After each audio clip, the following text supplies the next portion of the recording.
Em Mai sinh năm bao nhiêu nhỉ? Sinh năm Ca Tựa. Có người yêu chưa? Có rồi ạ.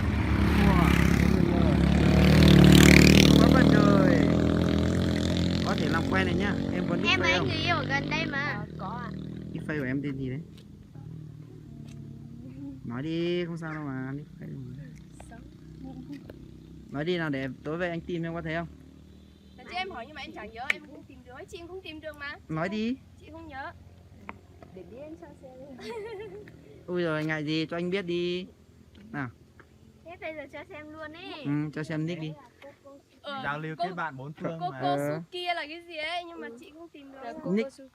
Nick khó đấy cả. Coco Sukia. Nick bạn này rất hay nha. Các bạn có thể lên kết bạn nhá.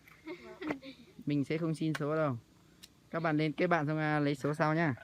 Em rất xinh, cười rất duyên nha. Ngày trời rất nắng. Đấy, hôm nay mình gặp anh này rất đẹp trai, chưa có người yêu đâu nha. Ô nhưng mà mình còn chưa có